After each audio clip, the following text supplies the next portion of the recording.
21 నాడు October 22 project AE Mahadevpur police స్టేషన్లో FIR చేసిండు. మరి మేము కేసు పెట్టలేదు.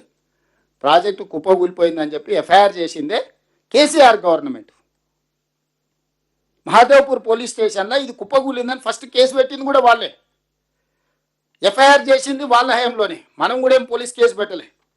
దాని తర్వాత 23 అక్టోబర్ 22 తేదీన అంటే సేమ్ ఆ ప్రభుత్వం ఉన్నప్పుడే national dam safety authority Medigadda కుంగుపాటుపై ఒక కమిటీని నియమించింది. వాళ్ళు నవంబర్ 1 నాడు ఎన్డీఎస్ఏ నివేదిక ఇచ్చారు, ప్రిలిమినరీ నివేదిక. ఇది నివేదిక మొత్తం ఉత్తమ్ సార్ చెప్పిండు. ఇక్కడ ఈ నివేదిక అంత ఉంది క్లియర్గా. అందులో బేసిక్స్ మొత్తం ఈ నివేదికలు ఇచ్చేసారు. ప్రధానంగా వాళ్ళు చెప్పింది ఏంటంటే 19వ పిల్లరు 1.256 మీటర్లు ఆల్రెడీ భూమిలో గుంగిపోయింది. దీంట్లో ప్లానింగ్, డిజైనింగ్, నాణ్యతను నియంత్రించలేదు మరియు నిర్వహణ లోపాల వల్లని పిల్లర్లు కుంగిపోయినాయి. అంటే ఏ ఒక్క దాంట్లో కూడా వీళ్ళు పాటించాల్సిన నిబంధనలు పాటించలేదు. అది ప్లానింగ్లో కావచ్చు, డిజైనింగ్లో కావచ్చు, క్వాలిటీ ఆఫ్ కన్స్ట్రక్షన్ కావచ్చు, ఆపరేషన్ అండ్ మెయింటెనెన్స్ కావచ్చు. 0 నుంచి 100 వరకు పని మొదలుపెట్టినప్పటి నుంచి కుప్పగూలే వరకు ఏది బాధ్యతతో చేయలేదు, ఏది భద్రంగా చేయలేదు. ఇది మొత్తం కుప్పగూలిపోయిందని చెప్పి NDSA who are experts in this subject, మనందరం చూసి బాగుంది బాగాలేదు చెప్పొచ్చు, వంక ఉందా టింక ఉందా మనం చెప్పొచ్చు, కానీ దీంట్లో స్టీల్ ఎంత ఉంది, సిమెంట్ ఎంత ఉంది, స్ట్రక్చర్ ఎంత ఉంది, స్ట్రెంత్ ఎంత ఉంది. ఇప్పుడు మనం ఫ్లోర్స్ని బట్టి steel rod size 19 mm వేయాలన్నా, 17 mm వేయాలన్నా, కాంకర వేయాలి. దీనికి ఒక సైన్స్ ఉంది కదా, ఎంత సిమెంట్ వాడాలి, ఎంత శాండ్ వాడాలి, ఇవన్నీ వాళ్ళు క్లియర్గా ఈ మొత్తం బ్యారేజే దెబ్బతిన్నది. దీనివల్ల ఈ ఒక్క బ్లాక్ దెబ్బతిన్నది అంటే ఒక్క బ్లాక్ కాదు, ఇక్కడ నుంచి అక్కడి వరకు కింద భూమిలో ఒకే రకమైన సాంకేతిక నైపుణ్యంతో నిర్మించారు. భూమి కూడా ఒకే రకంగా ఉంది. ఇప్పుడు మీరు ఏం చేయాలన్నా మీరు ఎందులో నీళ్లు నిలబెడతారంటే ఇది కుప్పకూలుతుంది. ఫస్ట్ మొత్తం కాల్ చేయరు, గేట్లు ఎత్తురు, నీళ్లు కాల్ చేయరు. అసలు భూమిలో ఉన్న బలం ఎంత,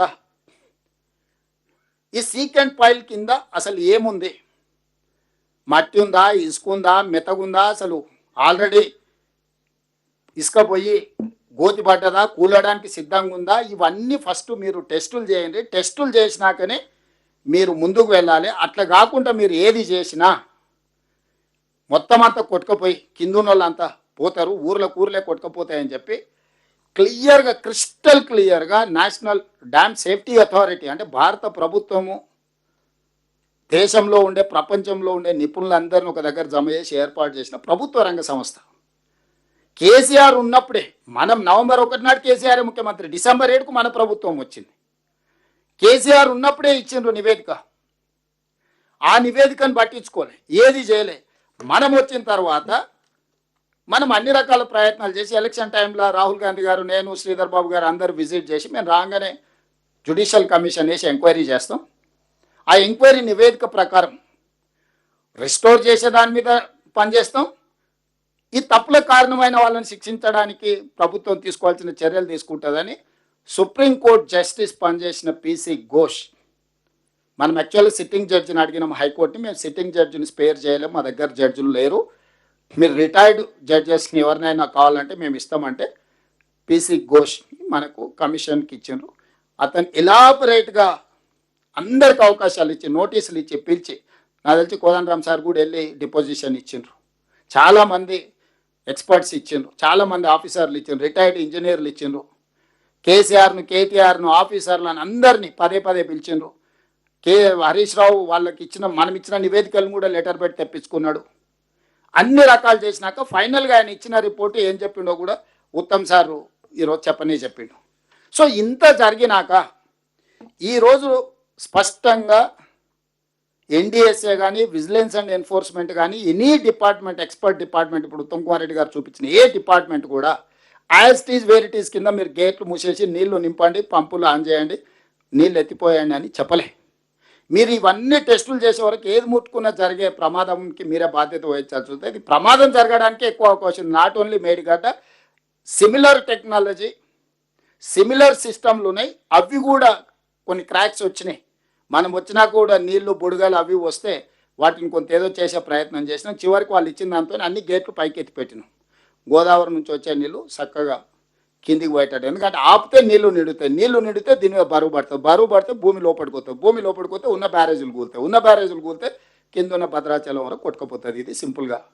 సో దీన్ని దృష్టిలో పెట్టుకొని ఎంతైతే అంత వేగంగా దీని పనులు చేయాలని, ఏదో మేస్త్రీలను తీసుకొచ్చి కట్టేదైతే దబదబ తెచ్చి 4 ఇటుక పిల్లలు అడ్డం పెట్టి 4 ఇసుక బస్తాలు వేసేటోళ్ళు. ఎక్స్పర్ట్స్ వచ్చి భూమి లోపల పోయి ఏం పరిస్థితులు ఉన్నాయో స్టడీ చేసి రిపోర్ట్ ఇచ్చి ఏం సమస్య ఉందో కనుక్కోవాలి. ఈ సమస్యకు చూపించాల్సిన పరిష్కారం వాళ్ళే ఇవ్వాలి. ఆ పరిష్కారాన్ని అమలు చేసే బాధ్యతని మనం దానికి అవసరమైన ఖర్చులు పెట్టడానికి ప్రభుత్వం ఉంది. సరే, శిక్షలు, నేరము శిక్ష ఒక పక్కన పెడితే దీన్ని ఎట్లయినా మళ్ళా 1,00,000 కోట్ల రూపాయలు ఇప్పటికే 1,02,000 కోట్లు కాంట్రాక్టర్లకు చెల్లించినాం.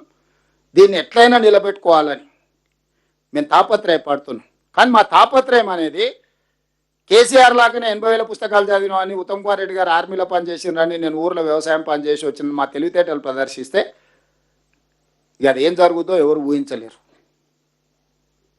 అక్కడికి కూడా మేము ఎక్స్పర్ట్స్ని ఒక్కొక్క దగ్గర ఒక్కొక్కరిని ఏర్కొచ్చి దేశంలో ఉండే వాళ్ళన్ని సంస్థల్ని కూడి చేసి ఇప్పుడు పరీక్షిత్తును కూడా గవర్నమెంట్ ఆఫ్ ఇండియాకి లెటర్ పెట్టి ఆర్మీ ఎక్స్పర్ట్ను డెప్యుటేషన్ మీద తెచ్చుకున్నామని రిక్వెస్ట్ చేసి government of India is not from our service, is tunnel expert.